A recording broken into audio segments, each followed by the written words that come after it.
예, 오늘 오후 시간에는 제6과 성경의 동물들에 대해서 함께 살펴보도록 하겠습니다. 지난 시간에는 성경의 식물들에 대해서 함께 살펴보았는데요. 하나님께서 종류대로 각종 채소와 열매 맺는 나무들을 저희들에게 허락을 해 주셨습니다. 특별히 성경에 나와 있는 이 나무들은 사람을 이렇게 비유를 하고 있습니다. 사람을 이제 나무로 이렇게 비유를 하고 있는데요. 나무가 이렇게 성장하기 위해서는 많은 시간이 필요로 합니다. 역시 한 사람이 이렇게 또 성장을 하기 위해서는 많은 시간이 필요합니다. 어떤 나무는 꽃을 피우는 나무가 있고요. 어떤 나무는 열매를 위한 나무도 있고요. 어떤 나무는 이렇게 공중에 산소를 이렇게 공급하기 위한 그런 나무로 존재하고 있습니다. 또 어떤 나무는 굉장히 고든 나무가 또 있고요. 어떤 나무는 이제 꾸불꾸불 이제 자라는 모습을 이제 보게 됩니다. 어쨌든 이 나무는 오랜 시간 동안 이렇게 또 준비되는 과정을 통해서 이렇게 나무가 이제 형성되는 모습을 볼 수가 있습니다. 우리 사람도 마찬가지죠. 사람도 오랜 시간 동안 한 사람이 형성되기 위해서는 많은 세월과 또 풍파를 또 겪게 되는 것을 우리가 보게 됩니다. 나무도 이렇게 곳곳한 나무가 있는 반면에 구불구불한 나무가 있어요. 각자 또 이렇게 쓰임새가 틀리다는 거죠. 어떤 나무는 목재를 위해서 쓰여지게 되고 어떤 나무는 이렇게 또 조경과 관상목으로 쓰여지는 나무인 것을 우리는 알 수가 있습니다. 우리가 한 나무만 고집할 필요는 없는 거죠. 다양한 나무가 다양한 그 하나님의 그 영광을 이렇게 나타낼 수 있도록 이렇게 하는 것을 우리는 보게 됩니다. 그와 같이 우리 사람들도 다양한 모습으로 하나님께 영광을 이제 돌리고 있는 거예요. 어떤 사람은 진리의 말씀을 선포하면서, 또 어떤 사람은 또 섬기는 일을 통해서, 또 어떤 사람은 또 찬송하는 것을 통해서 각자 자기가 받은 그런 그 선물대로 이렇게 하나님께 영광 돌리는 모습을 우리는 이제 보게 됩니다. 오늘 이 시간에는 제6과 성경의 동물들에 대해서 살펴볼 텐데요. 역시 전반적인 내용은 다 말씀드릴 수는 없고 일부분만 이렇게 살펴보는 시간을 갖도록 하겠습니다. 하나님의 이 창조 순서를 이렇게 보시게 되면 온 우주 만물을 6일 동안 이렇게 창조를 해 주셨는데 동물들 다섯째 날에 물고기와 날짐승들을 이렇게 창조해 주셨고요. 여섯째 날에는 동물과 사람을 이렇게 창조를 해 주셨습니다. 지난 시간에도 이제 말씀드렸지만 하늘은 땅을 위해서 창조가 되었고요. 땅은 식물을 위해서, 식물은 동물을 위해서, 동물은 또 사람들을 위해서 이렇게 창조가 되었습니다. 그리고 이 최종적으로 하나님의 형상대로 창조된 이 사람은 하나님의 영광을 위해서 창조되었다고 스가랴 12장 1절에 이렇게 나와 있습니다. 오늘은 동물에 대해서 함께 살펴보는 시간을 갖도록 하겠습니다. 성경 기록을 보시면 이제 다양한 동물들이 이제 등장하고 있는데요. 요한계시록 22장 1절 3절에 보면 어린 양이 이제 등장을 하고 있어요. 어린 양. 이 어린 양은 주 예수 그리스도를 이제 예표하고 있습니다. 계시록 22장 15절에 보시면 이제 개들이 또 등장하고 있는데요. 실질적으로 멍멍이 개가 아니라 하늘에 들어오지 못하는 불결하고 더러운 사람들을 이렇게 예표로 보여주고 있습니다. 창세기 3장 1절에는 이 사탄이 뱀의 모습으로 이브에게 나타나는 장면이 기록되어 있고요.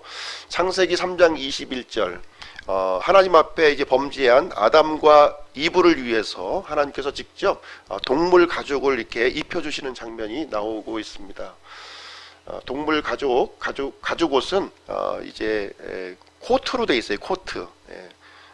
무화과 나무 잎처럼 부끄러운 부분만 이렇게 가리는 앞치마가 아니라 몸 전체를 가릴 수 있는 코트 형태로 이렇게 입혀주셨음을 말씀해주고 있습니다. 창세기 7장에 보시면 방주 안에 들어가 있는 각종 종류대로의 그 동물들을 우리가 볼 수가 있고요.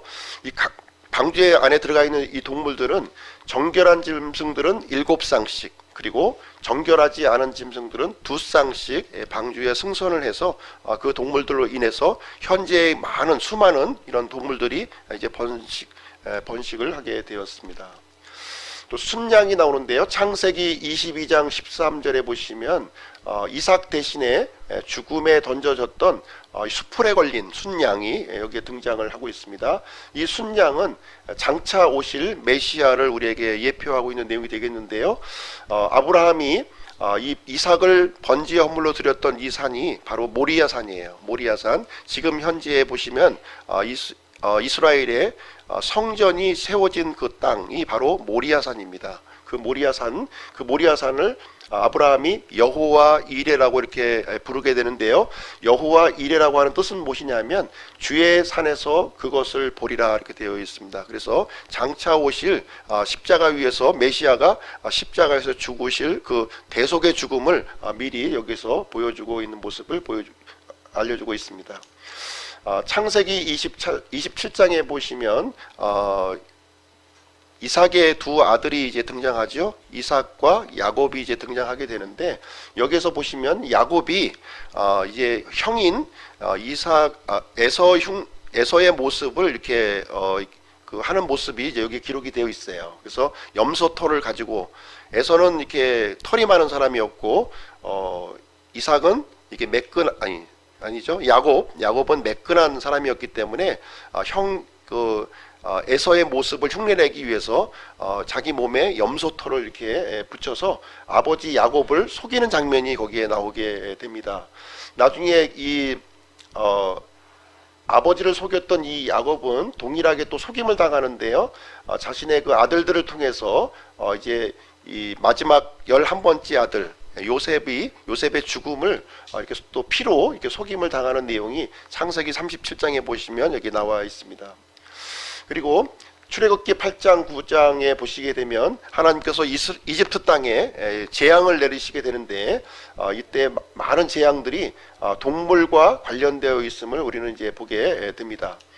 그리고 사무엘상 9장 3절에 보시면 특별한 나귀가 이제 등장하는데요. 발람의 나귀예요. 발람의 나귀. 그래서 말을 하는 나귀가 여기가 이 최초로 세계 최초로 이제 등장하는 장면을 여기 보고 나귀가 아니죠. 사무엘상 9장 3절은 이 나귀가 나오는데 이 사울의 아버지가 잃어버린 나귀예요. 그래서 아들인 사울이 이 나귀를 찾으러 돌아다니는 이야기가 여기 기록되어 있고요. 이때 대언자 사무엘을 만났고 이제 이스라엘의 왕으로 기름 부음 받는 내용이 여기에 기록이 되어 있습니다. 그 다음에 이제 말이 또 등장하는데요. 누가복음 2장 7절에 보시면 주 예수님께서는 말 구유에서 태어나셨습니다. 말이 먹는 그 먹이통 거기에서 이렇게 태어나셨고요. 누가복음 22장 60절 여기 보시면 수탉이 또 이제 등장하고 있습니다. 베드로가 주님을 부인했을 때 이제 수탉이 우는 장면이 여기에 있는데요. 예수님께서는 이렇게 동물을 이용해서 제자들에게 중요한 교훈을 이렇게 주시고 있는 모습을 이제 보게 됩니다. 그리고 주 예수님께서는 재림하실 때 말을 이렇게 타고 오셔요. 말을 타고 이렇게 오시게 됩니다. 그리고 예수님이 초림하신 예수님은 예루살렘에 입성하실 때 나귀를 타고 이렇게 입성하시는 장면이 또 나와 있고요. 천년 왕국 동안 이제 메시아 왕국이죠. 이 땅에 세워지는 이제 메시아 왕국에서는 사람들과 동물들이 평화롭게 지내는 이야기가 여기 기록이 되어 있습니다. 다 같이 이사야서 11장을 한번 가서 보시도록 하겠습니다.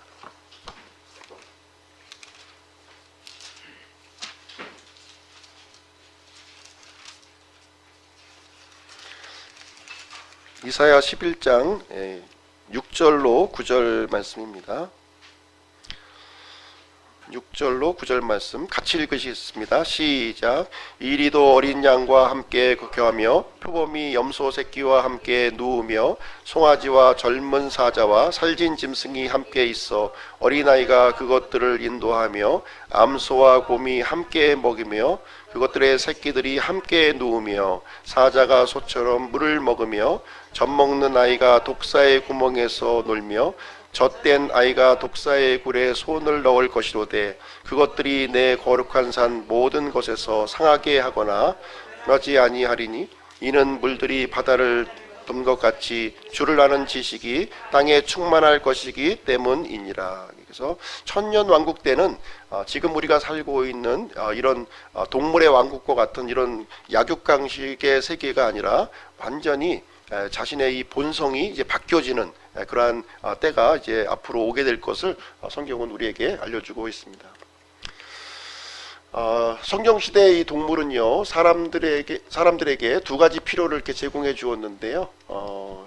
먹는 것과 입는 것을 이렇게 주셨습니다. 먹는 것, 입는 것. 그리고 사람이 범죄한 이후에는 이 동물들 통해서 희생 헌물을 이렇게 드리도록 이렇게 해 주셨습니다. 홍수 이전에는 이제 채소를 우리가 먹었었고요. 홍수 이후에 그때는 하나님께서 고기를 이제 먹도록 이렇게 허용해 주시는 장면이 있습니다. 그래서 홍수 이전에는 채소만 먹어도 사람들이 충분한 영양 공급을 받을 수 있는 그런 상황이었고요. 노아의 홍수 이후에 모든 것이 다 땅과 함께 멸망한 이후에는 이 사람들의 그 영양분을 공급하기 위해서 고기를 먹도록 허용하는 장면이 여기에 기록이 되어 있습니다. 피채 먹지 말 것을 이렇게 규정으로 이렇게 주셨습니다. 자, 희생헌물에 대해서 한번 보시도록 하겠습니다. 희생헌물. 성경 시대에는 동물을 희생헌물로 이렇게 드렸습니다. 주후 70년경에 이제 이스라엘의 그 성전이 이제 파괴가 되었는데요. 오늘날에는 시행하지 않는 내용이 이제 되겠습니다. 희생헌물의 종류를 보시게 되면 소와 염소, 양, 그리고 산비둘기나 집비둘기를 이제 드리도록 이렇게 했는데요. 여유치 않은 사람들, 경제적으로 여유치 않은 사람들을 위해서 산비둘기나 집비둘기로 희생헌물을 드리도록 이렇게 허용을 해 주셨습니다. 그러면 왜 희생헌물로 이제 드리도록 했는가 하는 것이죠. 왜 동물들을 희생헌물로 이제 드리도록 했는가? 그 이유는 무엇이냐면 창세기 21장에 나오는 첫 번째 희생헌물을 통해서 우리는 그 근거를 살펴볼 수가 있습니다. 하나님께서 범죄한 아담과 이브를 위해서 가죽옷을 만들어 주신 거예요. 죄인인 사람이 거룩하신 하나님 앞에 나아가기 위해서는 죄가 덮어져야 한다고 하는 사실을 우리에게 알려주고 있는 것입니다. 속죄를 통해서 죄의 용서를 통해서 거룩하신 하나님 앞에 우리가 나아간다는 것인데요. 이 속죄라고 하는 단어는 히브리어로 이 카파르, 덮는다고 하는 뜻을 이제 갖고 있는 것입니다. 그래서 하나님께서 짐승의 피를 이렇게 흘리게 해주셨고요. 그 가죽으로 사람을 덮어주심으로 말미암아 이제 하나님 앞 거룩하신 하나님 앞에 나아갈 수 있는 방법을 최초로 여기에서 근거로 우리에게 주셨습니다. 그래서 그 이후에는 사람들은 이제 하나님 거룩하신 하나님 앞에 나아가기 위해서는 짐승의 피가 흘려져야 되고 죄가 덮어져야 된다고 하는 사실을 이제 알게 되었고 희생헌물을 드릴 때마다 그 사실을 기억하도록 나 자신이 하나님 앞에 받아들여 줄 수 없는 죄인이라고 하는 사실을 분명히 이게 생각나도록 하기 위해서 이제 희생헌물을 드리도록 하는 제도를 정하셨다고 하는 것입니다. 그래서 이 희생이라고 하는 것은 피와 관련이 있어요. 피라고 하는 것은 생명을 얘기하고 있는 것이고요. 피가 흘려진다고 하는 것은 죽음을 이제 얘기해주고 있습니다. 그래서 하나님 앞에 나아가기 위해서는 반드시 대속의 죽음이 필요하다 하는 것을 구약 그 성경 전체를 통해서 우리 하나님을 믿는 신자들에게 알려주는 메시지가 되겠습니다. 이 동물들이 죽었는데요. 동물들은 마땅히 사람이 죽어야 할 그 위치에서 대속물로 이렇게 죽었다는 거예요. 그래서 이 대속물로 짐승의 희생물을 드릴 때에는 내가 이 짐승의 자리에서 내가 마땅히 죽었어야 마땅한데 이 짐승이 나 때문에 대신 죽는구나 하는 사실을 생각나도록 이렇게 해주셨다고 하는 것입니다. 그러면 얼마나 많은 동물이 죽었을까요? 구약 시대에 이 드려진 희생헌물의 숫자는 천문학적인 숫자가 이제 드려진 것을 우리는 볼 수가 있습니다. 솔로몬이 이제 왕이 되어서 기브온 산당에서 1000번제를 드리는 장면이 이제 나오고 있는데요. 이 1000번제는 차례 번자가 아니라 태울 번자예요. 이것을 이제 차례번자로 이해해 가지고서 이제 대부분의 교회들이 1,000번 이 기도를 드리는 장면이 이제 곳곳에서 이렇게 현수막이 이제 걸려져 있는데요. 이것은 차례번자가 아니라 태울번자를 얘기하고 있습니다. 그래서 1,000개의 번제 헌물을 얘기하고 있는 내용이 되겠습니다. 그 기브온 상당은 굉장히 컸기 때문에 1,000개의 번제 헌물이 이렇게 들어졌다고 하는 것입니다. 그리고 솔로몬이 나중에 이제 성전을 이제 완공하고 그 다음에 이 봉헌 헌물을 이제 드리는 장면이 있는데요. 얼마나 많은 동물을 여기서 또 드리게 되는지 한번 말씀을 통해서 한번 살펴보도록 하겠습니다. 열왕기상 8장 63절 한번 보겠습니다.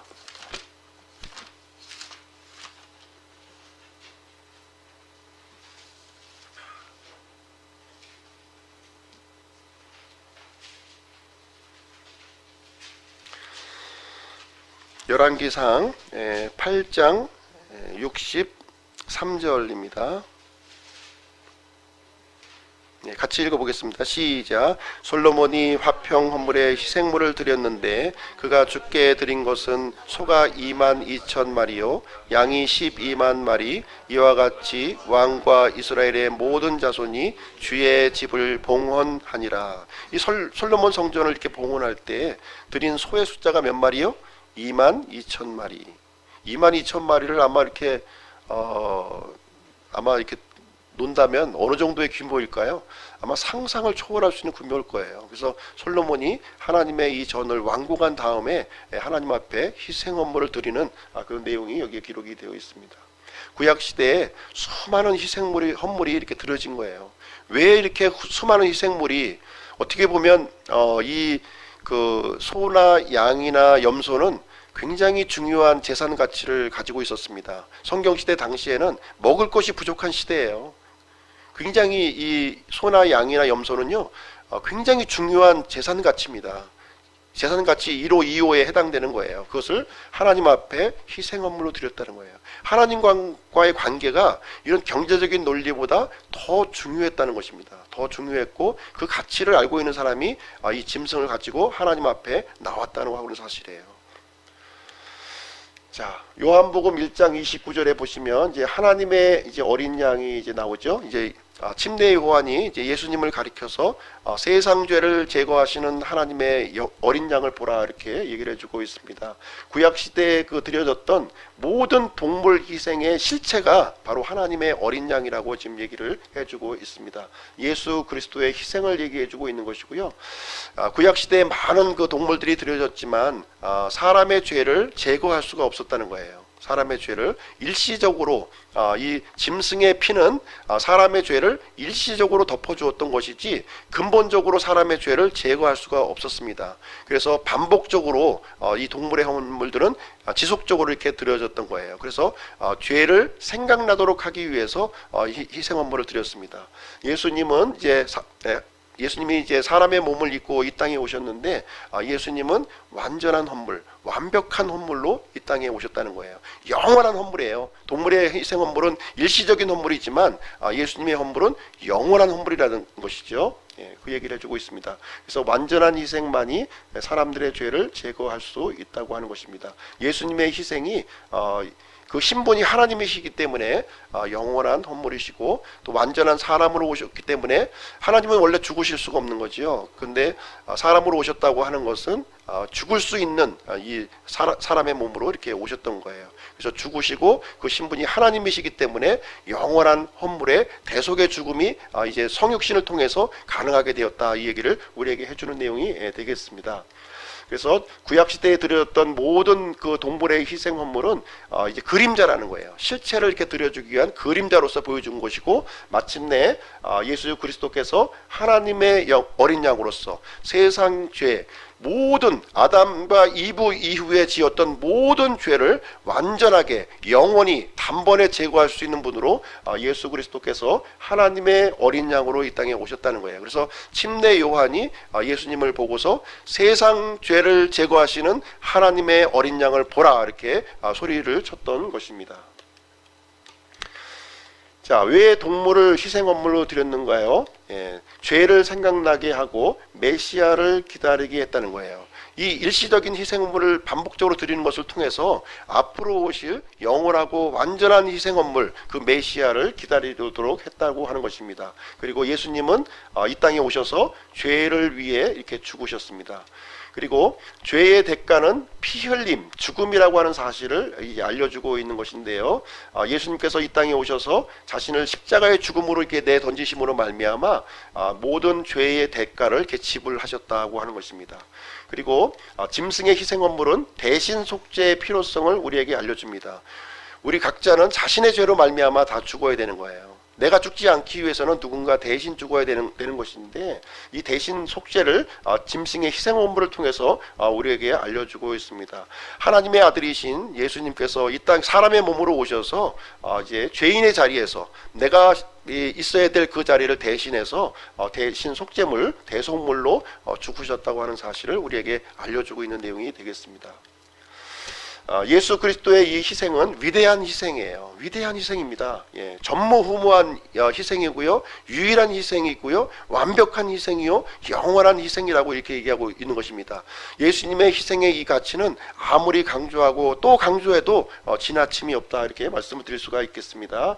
예수님의 이 대속의 죽음을 통해서 우리들의 모든 죄들이 용서되었습니다. 더 이상 이제 동물을 이 구약 시대에 드려졌던 것처럼 희생헌물을 드릴 필요가 없어졌다 하는 내용을 되겠습니다. 그래서 예수님이 십자가에서 죽으실 때 지성소와 이 성소를 이제 가로막고 있었던 휘장이 위에서부터 아래로 이렇게 쭉 갈라져서 누구든지 하나님의 은혜의 왕자로 예수 그리스도의 피를 의지해서 나아갈 수 있도록 이렇게 해주셨다고 하는 사실입니다. 위대한 희생을 우리는 기억해야 되는 것이고요. 그래서 우리는 주의 만찬을 우리가 행하는 것입니다. 예수님께서 다시 오시는 그날까지, 재림하시는 그날까지 우리는 주의 만찬을 이렇게 하게 됩니다. 그래서 우리 주의 만찬을 행할 때 다음 주 우리가 주의 만찬을 행하게 되는데 이때에는 과거의 일을 기억하고 현재의 일을 또 기억하고 미래의 일을 기억해야 된다는 거예요. 과거의 내용은 무엇이냐면 예수님의 이 죽으심을 기억한다는 거예요. 2000년 전에 나를 위해서 죽으신 그 예수님을 기억하는 것입니다. 예수님을 우리가 믿음과 동시에 예수님과 나는 이 하나가 된 겁니다. 한 몸이 된 거예요. 한 몸. 우리가 예수님을 구원자로 믿을 때 예수님과 우리는 한 몸이 되었다. 그래서 예수님의 히스토리, 예수님의 이 역사가 나의 역사가 된 거예요. 예수님의 십자가의 죽으심이 나의 죽음이 된 겁니다. 2000년 전에 죽은 죽음하고 나의 현재 살고 있는 나의 죽음이 무슨 상관이 있냐 이렇게 얘기할 수가 있겠지만 예수님의 이 믿음을 통해서 예수님과 한 몸이 되었기 때문에 예수님의 역사가 바로 나의 역사가 되었고 예수님의 미래가 나의 미래가 되었고 예수님의 현재가 우리의 현재가 되었음을 우리에게 얘기해주고 있는 것입니다. 그래서 주의 만찬을 통해서 과거에는 예수님의 죽으심을 기억하고 현재에는 예수님과 우리가 한 몸으로 우리가 참여했다고 하는 사실을 우리가 기억하고 하는 것입니다. 그리고 미래에 다시 오실 예수님, 우리가 이제 죄들을 용서해 주셨는데요. 죄들 이제 미래에 예수님이 다시 오실 때에는 우리 죄들로부터 우리를 건져 주시는 것이 아니라 이 죄의 존재로부터 우리를 건져 주신다 이렇게 얘기를 해주고 있습니다. 자, 그럼 성경에 나와 있는 그 짐승에 대해서 한번 살펴보도록 하겠습니다. 비둘기인데요. 비둘기.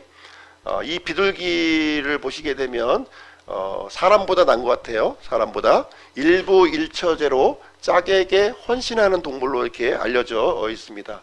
집짓기와 이 알품기를 이렇게 교대로 해요. 교대로. 서로 그 한 사람은 우리 이제 사람과 같은 경우는 남자의 역할, 여자의 역할이 이렇게 구분되어 있는데 이 비둘기는 똑같이 임무를 이제 나눠서 합니다. 알 낳는 것만 이제 이 암컷이 하고요. 집짓기와 알품기 또 이제 이 새끼들한테 먹이를 먹여줘다 주는 일도 암수가 그대로 이 균등하게 하는 모습을 보여주고 있습니다. 이 비둘기는 순결을 이제 상징을 하고 있습니다. 순결과 평화를 이제 상징을 하고 있습니다. 창세기 8장에 보시면 이제 노아의 그 이 방주에서 노아가 이제 물이 줄어들었나 안 줄어들었나 알기 위해서 비둘기를 이제 날려보내는 장면이 있습니다. 첫 번째는 이제 바로 이제 앉을 자리가 없으니까 돌아왔고요. 두 번째 또 이제 보니까 잎사귀를 하나 이제 물고 왔는데 어떤 잎사귀죠? 올리브 잎사귀를 이제 물고 들어왔습니다. 그래서 물이 이제 마른 줄 알고 이제 방주에서 내려오는 장면이 그 다음에 이어지게 됩니다. 그리고 아브라함이 창세기 15장 9절에 보시게 되면 이제 아브라함이 하나님과 언약을 맺는 장면이 거기에 기록이 되어 있어요. 그 당시에 보면은 이제 동물들의 이 사체, 그 동물들을 반으로 이제 갈라서 그 사이를 서로 이제 언약을 한 사람과 이렇게 같이 손을 붙잡고 들어가게 되면 그것이 이제 언약이 성사된 거로 이렇게 보고 있습니다. 그래서 이제 아브라함이 이 짐승을 이제 둘로 갈라서 이제 그 언약을 맺는 장면이 이제 거기에 기록이 되어 있는데요. 이때 이제 비둘기가 이제 들어가 있습니다. 비둘기. 그때 비둘기는 반으로 가르지 않았어요. 그래서 혹자는 이제 비둘기를 이제 반으로 가르지 않아서 이제 아브라함의 후손들이 이방 땅에서 이렇게 고통과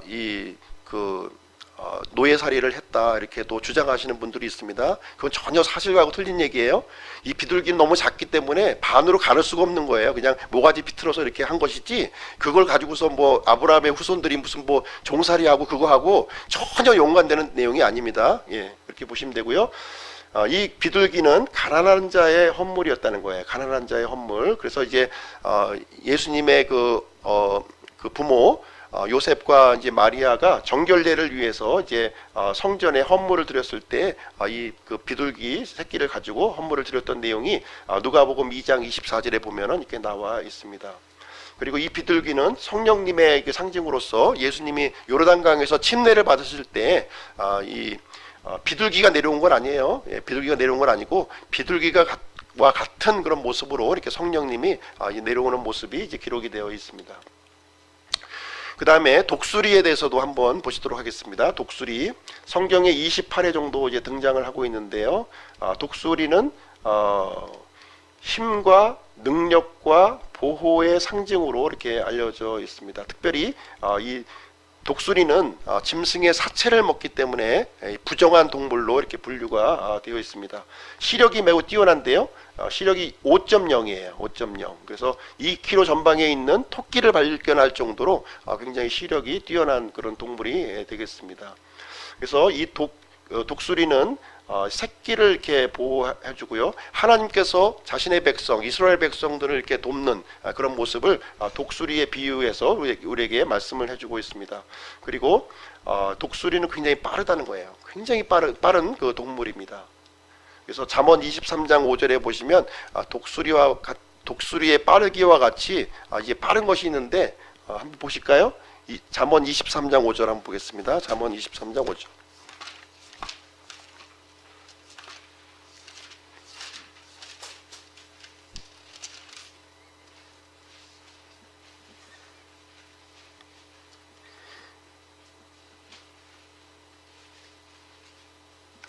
23장 5절 같이 읽겠습니다. 시작. 내가 존재하지 않는 것에 내 눈을 두려워하느냐. 재물은 반드시 스스로 날개를 내어 독수리같이 하늘을 향해 날아가느니라. 그래서 이 재물이 독수리같이 이렇게 날아갈 것을 우리에게 얘기해주고 있습니다. 그리고 이 독수리는요 종말과 또 연관이 되어 있어요. 그래서 사체가 있는 곳에 비둘기가 있다 이렇게 해서 지금은 이제 비둘기가 많이 이제 없어지고 있는데 마지막 때 그 아마겟돈 전쟁이 이제 이루어질 때에는 엄청난 사체들이 이제 지구상에 이제 펼쳐지기 때문에 그때에는 이 독수리가 급속도로 이렇게 번식하게 될 것을 이제 말씀해주고 있습니다. 거의 뭐 날개를 이렇게 피면요. 거의 3.5m 이 넓이로 창공을 이제 휘저으면서 이 날아가는 이 독수리의 모습은 굉장히 용맹스럽긴 한데 또 이 부정한 부분을 또 성경은 우리에게 알려주고 있습니다. 자, 짐을 나르는 동물들에 대해서도 한번 보시도록 하겠습니다. 짐을 나귀인데요, 나귀 보통 이제 당나귀라고도 부르고요. 당나귀의 특징이 뭐죠? 당나귀의 특징. 귀가 이게 크죠. 귀가 이렇게 큽니다. 임금님귀는 당나귀 귀 해가지고서 귀가 큰 것을 이제 특징을 두고 있는데요.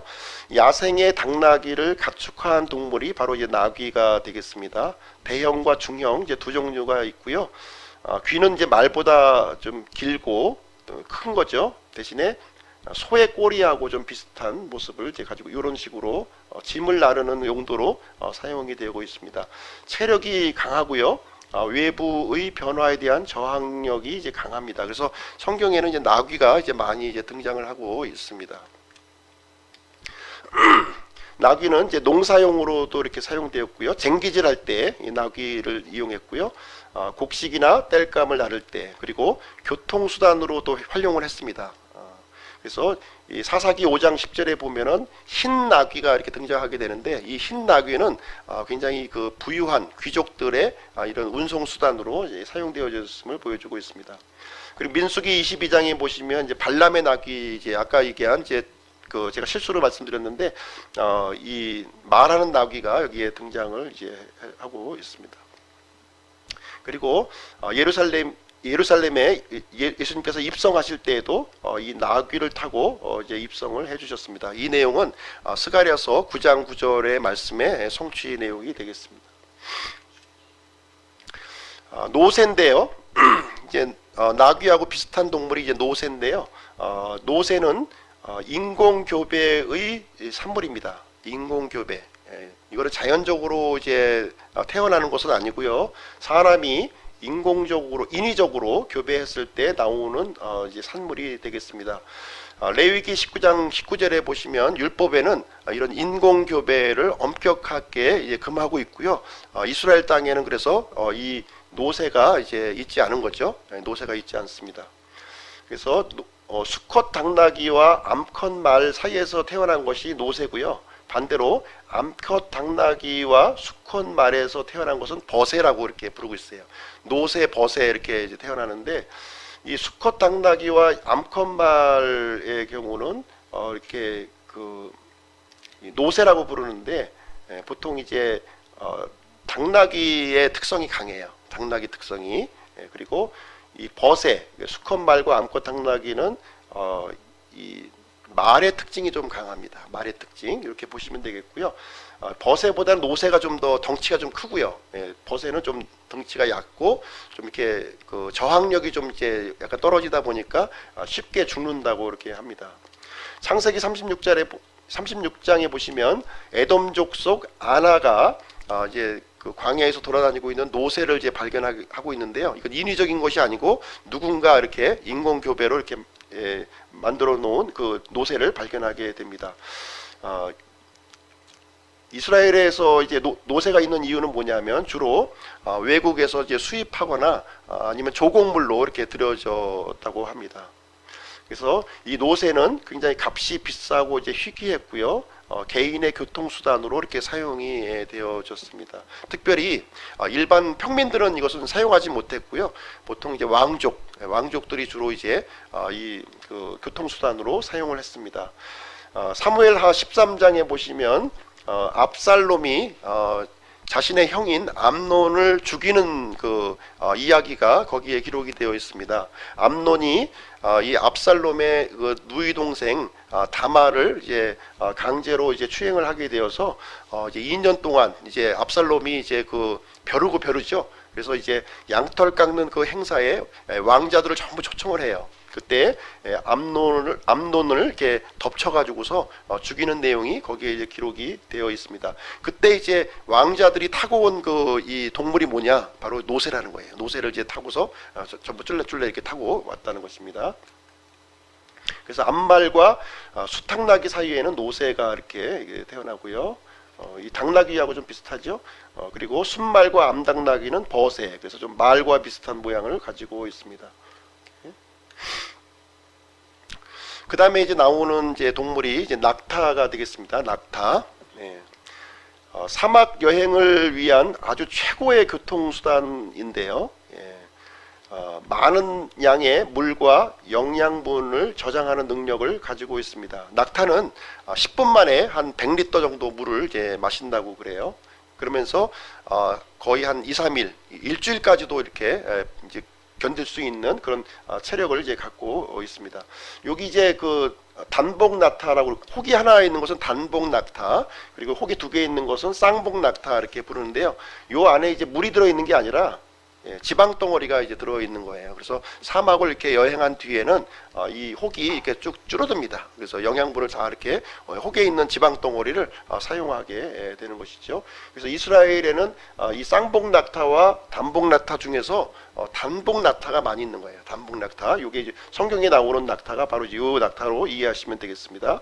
이 낙타는 굉장히 두껍고 넓은 발바닥을 가지고 있습니다. 두껍고 넓은 발바닥. 그래서 이 사막과 같이 모래를 이제 밟고 다니기에 굉장히 적합하도록 이렇게 되어 있는 거예요. 그러면 낙타는 발가락이 몇 개일까요? 우리 하람이 낙타의 발가락은 몇 개일까요? 고민하는 또 표정을 짓고 있는데요. 낙타의 발가락은 2개입니다. 2개. 2개. 그래서 굉장히 그 눈과 코도 특이해요. 이 그 눈에는 이제 낙타 눈썹이라고 그래가지고서 사막의 그 모래를 이렇게 막을 수 있도록 이 커튼처럼 막을 수 있도록 이렇게 구성이 되어져 있고요. 이 콧구멍, 특별히 이제 이 낙타의 콧구멍은 어떻게 되어 있냐면 이게 열렸다 닫혔다 할 수가 있어요. 우리 눈꺼풀처럼 코를 이렇게 푹 닫았다가 열었다가 이렇게 할 수 있도록 구성이 되어져 있습니다. 이 귀에도 솜털이 많이 들어 있어 가지고 이 사막의 그 모래 폭풍에 이렇게 잘 이렇게 그 방어를 할 수 있도록 구성이 되어져 있습니다. 특히 이제 이 낙타 같은 경우에는 굉장히 소화력이 너무나 강해요. 하여튼 뭐든지 다 먹는데 심지어 가시나무 그 아카시아 같은 것도 잘 먹어요. 이 가시도 이렇게 먹을 정도로 굉장히 튼튼한 혀와 이런 그 위장을 이제 가지고 있습니다. 강한 체력을 갖고 있어서 거의 200kg의 짐을 이렇게 싣는 장면이 이렇게 되어 있고요. 그리고 높이 이 높이도 보면은 8피트 높이라고 그랬는데 거의 2.4m예요. 2.4m. 2.3 굉장히 높은 거죠. 그래서 낙타를 타기 위해서는 그냥 이렇게 뛰어서 탁 탈 수 있는 건 아니고 낙타가 이게 무릎을 꿇고 이제 앉아 있게 되면 그 위에 올라탈 수 있도록 이렇게 되어 있습니다. 그래서 이 낙타는 굉장히 값비싼 재산이에요. 성경 시대에 있어서 이 낙타 한 마리 가지고 있으면 거의 뭐 이 아주 부잣집이나 이 낙타를 가지고 있는 것이지 이 서민들은 갖고 있지를 못했습니다. 이 아브라함은 낙타를 이제 많이 갖고 있는 모습이 이제 성경에 나오는데요. 그래서 이제 아브라함이 그 갈대아 우르에서 이렇게 나올 때 보면은 굉장히 많은 재산과 또 많은 그 이 하인들을 데리고 대동하고 가나안 땅에 들어왔다는 것을 우리는 이제 보게 됩니다. 그리고 아브라함의 종 이름 뭐죠? 아브라함의 종 아시는 분 있나요? 아브라함의 종의 이름, 엘리에셀이 이제 이삭의 신부감을 찾기 위해서 밧담 아람으로 가는 내용이 기록이 되어 있습니다. 이때 이제 이 엘리에셀의 종은 낙타를 이제 몇 마리를 갖고 이제 출발하냐면 10마리의 낙타를 이제 가지고 가는 거예요. 굉장히 많은 아마 거기에 그 금은 보화를 많이 신부감의 그 지참금을 위해서 가지고 이제 갔다고 하는 것을 여기서 볼 수가 있고요. 이제 엘리에셀이 이 밧담 아람의 그 우물가에 도착을 해서 이제 하나님 앞에 기도를 합니다. 누가 도대체 우리 이 이삭의 신부감이 되겠습니까? 하고 기도하면서 기도의 조건을 이제 하나님 앞에 이제 내세우게 되는데 어떤 내용이냐면 이제 한 여인이 이렇게 왔을 때 물 좀 주시오 이렇게 요청을 하게 되면 그 처녀가 물을 줄 뿐만 아니라 이 10마리의 낙타에게 물을 먹이는 그 여인이 이삭의 신부감인 줄 알겠습니다 하고 이제 기도하는 장면이 나와요. 그래서 기도가 끝나자마자 이제 한 처녀가 이제 오게 되는데 그 처녀에게 이제 물을 좀 달라고 요청을 하게 됩니다. 그때 그 처녀의 이름이 누구였냐면 리브가였어요. 리브가가 이제 이 엘리에셀에게 물을 줄 뿐만 아니라 우물 옆에 이제 앉아 있었던 이 10마리 낙타에게 물을 주는 장면이 기록되어 있는데 아까 말씀드렸지만 한 마리의 낙타가 몇 리터의 물을 먹는다고요? 100리터의 물을 먹는 거예요. 그럼 10마리면 몇 리터입니까? 1000리터. 그러면 5드럼이에요. 5드럼. 여자의 몸으로 아마 5드럼 정도를 이렇게 물통으로 아마 하려면은 아마 거의 100번 정도는 아마 이걸 날르지 않았을까 이런 생각이 드는 거예요. 거의 불가능한 기도예요. 도대체 이건 뭐 들어줄 수 없는 내용인데 근데 리브가가 거기서 군소리하지 않고 10마리의 낙타에게 물을 길어주는 장면이 거기에 기록이 되어 있고 그래서 이제 이 여인이 우리 이삭의 신부감인 것을 이제 엘리에셀이 확신하게 되는 내용이 거기에 기록이 되어 있습니다. 그리고 욥기에 보시면 욥의 재산이 나오는데요. 욥이 동방에서 굉장히 큰 부자라고 그랬어요. 그래서 이제 처음에 이 그 몇 마리의 이 낙타를 가지고 있었냐면 다른 그 가축들도 많이 있었지만 특별히 이제 낙타만 보게 되면 욥기 1장 3절에 보시면 3,000마리의 낙타를 처음에 소유하고 있었어요. 그런데 이 낙타가 다 죽었죠. 다 죽었습니다. 그리고 나서 하나님께서 갑절의 복을 이렇게 부어 주셨는데 욥기 42장 12절에 보면 6,000마리의 낙타를 이렇게 주는 거예요. 6천. 한 마리 갖기도 참 힘든 이 재산을 6,000마리나 소유한 그런 거부로 이렇게 거부가 되었다는 내용이 성경에 기록이 되어 있습니다. 낙타에 대해서 예수님이 이제 두 가지 교훈을 우리에게 주시고 있는데요. 하나는 무엇이냐면 죄악된 사람은 스스로 천국에 들어갈 수 없다는 것입니다. 부자가 이제 천국에 들어가는 것은 이제 낙타가 이 바늘귀에 들어가는 것보다 더 어렵다 이렇게 말씀을 하시거든요. 그래서 여기에서 부자가 구원받을 수 없다는 내용이 아닙니다. 부자가 구원받을 수 없다는 내용이 아니라 하나님만이 구원해 주실 분이다 하는 것을 얘기를 해주고 있습니다. 그래서 부자가 천국에 들어가지 못하는 이유는 뭔가요? 우리가 마가복음 10장 24절을 보시면 거기에 정답이 나와 있습니다. 마가복음 10장 24절 한번 보겠습니다.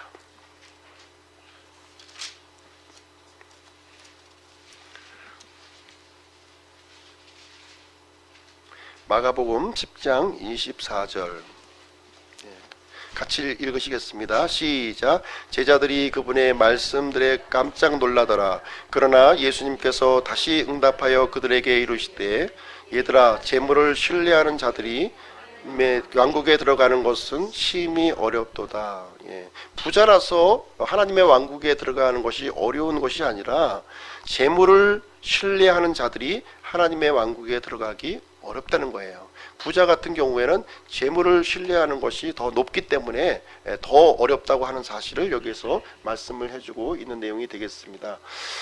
그리고 사소한 일에 집중하고 중요한 일에 이제 소홀히 한다고 하는 것입니다. 그래서 사소한 일은 무엇인가, 또 중요한 일은 무엇인가 한번 보겠습니다. 마태복음 23장.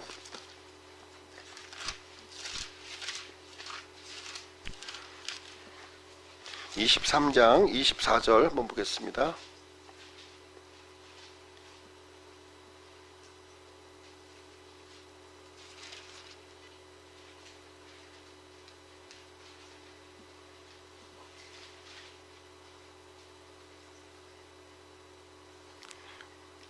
(23절이네요) (23절) 23절, 24절 읽겠습니다. 23, 24절 시작. 서기관들과 바리새인들 위선자들아, 너희에게 화가 있을지어다. 너희가 박하와 회향과 근처의 11조는 바치되 율법의 더 중요한 문제인 판단의 공의와 긍휼과 믿음은 무시하였도다. 너희가 마땅히 이것들을 행하였어야 하거니와 다른 것도 행하지 않은 채 내버려 두지 말아야 하느니라. 너희 눈먼 안내자들아, 너희가 모기에는 긴장하고 낙타는 삼키는 도다. 이게 보시면 모기에는 긴장하고, 모기는 굉장히 작은 거죠. 낙타하고 비교해 봤을 때 모기는 아주 너무 사소한 거예요. 모기가 이렇게 음료수 잔에 들어간 거 가지고서는 아주 막 긴장을 하는데 낙타는 이제 집어삼킨다는 내용이에요. 그래서 작은 거에 대해서는 너무 이렇게 막 이렇게 아주 신경을 쓰면서 진짜 중요한 문제, 하나님께서 진짜 중요하게 강조하는 부분은 그냥 건너뛰고 넘어가고 있다 하는 것을 우리에게 교훈을 해주고 있는 내용이 되겠습니다. 말과 개에 대해서도 한번 보시도록 하겠습니다. 말을 보겠는데요. 오늘날의 말은 최순실 사건 때문에 이제 말에 대한 얘기가 아주 세간에 많이 돌고 있는데요. 굉장히 비싸더라고요. 수십억씩 하는 말인데 아마 당시에도 이 말이 굉장히 비쌌을 것 같아요. 오늘날에는 승마와 경주를 위해서 사용을 하고 있습니다. 성경시대의 말의 용도는 전쟁을 위한 것이었어요. 전쟁을 위해서 말을 이제 준비했습니다. 평시에는 이제 빠른 이동수단으로 활용되었고요. 이동하기 위해서 채찍과 박차를 이제 사용해서 달렸습니다. 이 박차는 무엇이냐면 이제 신발 뒤끝에 아주 날카로운 것을 이렇게 달아 놓아 가지고서 이제 말에게 이렇게 충격을 이제 가하게 되면 굉장히 빠른 속도로 이제 말은 이제 앞으로 달려 나가는 거죠. 이집트 성경 시대에 보시면 이집트는 말과 병거로 무장한 국가로 이렇게 표현을 해주고 있습니다. 이집트는 그 당시에 세계 최강국이었는데요. 말과 병거로 아주 그 무장된 그런 아주 강력한 제국이었습니다. 솔로몬은 이집트와 이제 무역을 하면서 이렇게 말과 병거를 수입하는 장면이 여기에 이제 기록이 되어 있습니다. 전쟁을 위한 말인데요. 말이 그래서 솔로몬이 말들을 위한 외양간을 이제 나와 있는데 4만 개를 이렇게 지었을 정도로 굉장히 많은 말을 이렇게 수입을 했고 하나님보다 이 말을 더 의존했다고 하는 사실을 성경 기록을 통해서 우리에게 알려주고 있습니다. 예수님의 초림과 재림을 보시게 되면 예수님께서 이제 처음 이 땅에 오셨을 때에는 평화의 왕으로 오셨어요. 그래서 이스라엘 민족들이 예수님을 이제 메시아로 이제 거부함에 따라서 십자가의 이제 죽음을 이제 받으시게 되었고요.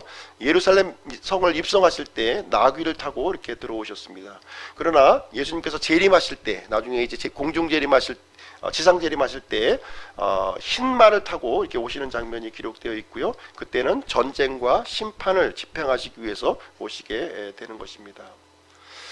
솔로몬이 이제 전쟁에 지지 않기 위해서 많은 말들을 이렇게 준비했던 장면이 여기 기록이 되어 있는데요. 전쟁에서 지는 것보다 죄에서 타락하는 것이 더 심각한 것입니다. 그래서 하나님을 신뢰하는 것이 더 중요한 것이고요. 이게 물질과 이런 말을 의존하는 것은 이게 잘못된 것임을 우리 성경은 우리에게 말씀해주고 있습니다. 자, 개를 한번 보겠습니다. 개. 현대에서는 굉장히 중요한 반려동물로 우리가 이제 함께 하고 있는데요. 성경 시대에는 더럽고 부정한 동물로 이렇게 멸시했던 동물이 되겠습니다. 이스라엘 당시 이제 성경 시대 이스라엘은 사람들이 먹고 살기가 좀 힘들었던 시대예요. 힘들었던 시대이기 때문에 오늘날과 같이 애완견 이렇게 좀 그 반려동물로 이렇게 키울 수는 없는 상황이었고요. 대부분 들개 형태로 이렇게 이제 있었습니다. 그리고 목양견이 있었는데요. 양떼를 지키는 역할로 이렇게 하고 있습니다. 그래서 이 성경에서 나오는 이 개는 거의 대부분 부정적인 용도예요. 단 한 가지 이제 긍정적인 요인은 뭐냐면 이 목양견으로서의 긍정적인 내용을 우리에게 알려주고 있습니다.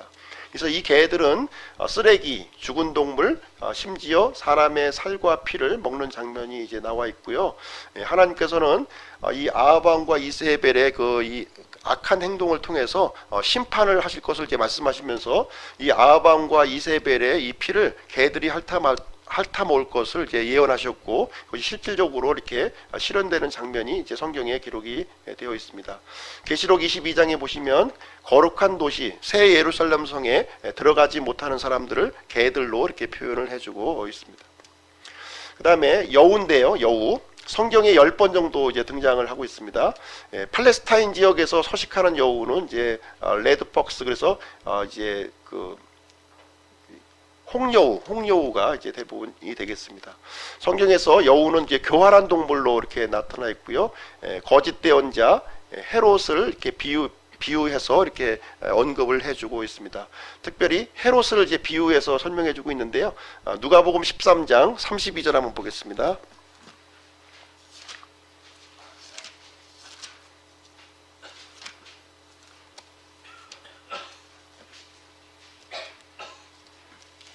잠깐만요.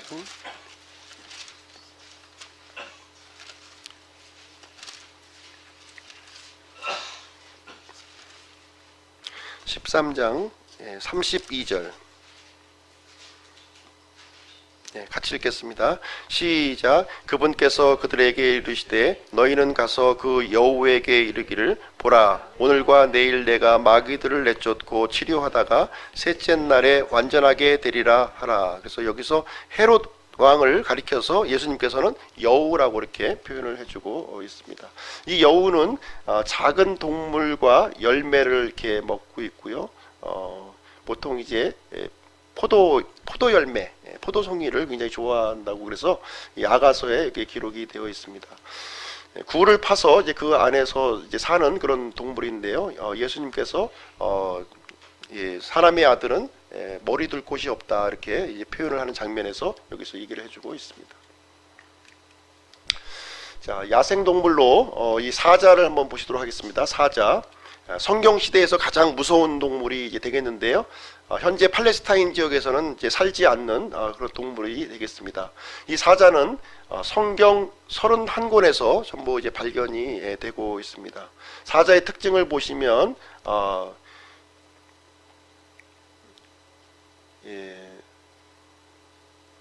우는 사자로서 이제 사탄을 이제 이렇게 또 표현을 해주고 있고요. 그리고 유다제파의 사자로서 예수 그리스도를 또 이제 예표해주고 있습니다. 그리고 신자의 담대함을 이제 표현할 때 사자의 용맹함을 우리에게 알려주고 있습니다. 그다음에 늑대입니다. 늑대. 늑대는 오늘날에도 팔레스타인 지역에서 서식하는 동물이 되겠습니다. 무섭고 잔인하며 양들에게 치명적이다. 이제 이 목축하는 사람들에게는 이 늑대가 아주 치명적인 그런 상대가 되겠습니다. 밝은 색이며 커다란 개와 같다고 하고 있습니다. 특별히 성경에서 이 늑대는요, 믿음을 파괴하는 악한 일꾼들로 이렇게 묘사를 해주고 있습니다. 거짓 대언자와 거짓 교사를 이렇게 늑대에 비유를 하고 있습니다. 굉장히 무섭게 생겼죠? 무섭게 생겼습니다. 근데 실질적으로 교회에 들어와 있는 거짓 대언자, 이 거짓 교사들은 이렇게 무서운 모습으로 나타나는 것이 아니라 아주 선한 모습으로 다가오고 있습니다. 그렇게요. 약간 좀 이제 더워서 이렇게 올려놨는데 평상시에는 이렇게 내려놓는 거죠. 이렇게 내려놔서 볼 때는 이제 양으로 보이는 거예요. 양으로 보이는 건데 실제 이렇게 탁 열어보면은 그 안에는 늑대가 이제 있는 거죠. 자, 왜 동물을 창조하셨을까요? 하나님께서 동물을 이제 창조하신 이유가 있을 텐데요. 하나님께서는 사람에게 더 나은 조력자를 이렇게 원하셨어요. 더 나은 조력자. 이 조력자의 필요성을 알도록 하기 위해서 하나님께서 동물들을 이제 아담 앞으로 이렇게 지나가게 하는 장면이 거기에 기록이 되어 있는 거예요. 이 동물들을 이렇게 쭉 지나가면서 이름을 지어줬는데 이 동물들로부터는 조력자의 관계를 형성할 수 있는 이런 대상이 없다는 거예요. 그런 것을 깨닫게 하시고 그 다음에 하나님께서 조력자로서 이브를 창조해서 아담에게 데려오는 장면이 거기에 기록이 되어 있습니다. 그래서 하나님께서 진행하시는 방법은 뭐냐면 먼저 필요를 알게 해주시는 거예요. 필요를 알게 해주시고 그 다음에 그 필요를 공급해 주는 것입니다. 그런 방식으로 하나님께서 일하십니다. 그래서 필요가 전혀 느끼지 않는 사람에게 그 하나님의 그 영적인 선물을 또 주시지 않는다고 하는 사실이에요. 그래서 우리의 구원도 마찬가지예요. 구원도 우리를 이제 충분히 내가 구원의 필요성을 충분히 느끼게 한 다음에 하나님의 선물로 이렇게 구원을 우리에게 주신다고 하는 것입니다. 그래서 사람의 가장 위대한 동료는 누구냐면 바로 하나님이시라고 하는 사실을 우리에게 또 알려주고 있습니다. 이 동물은 음식을 위해서 이렇게 창조해 주셨고요. 사람의 의복을 위해서, 또 운송수단을 위해서, 그리고 범죄 이후에는 희생원물로서, 그리고 영적인 교훈을 주시기 위해서 이 동물을 만드셨음을 우리는 이제 보게 되는 것입니다. 전도서 3장 18절 21절 한번 보시도록 하겠습니다. 전도서 3장 18절로 21절.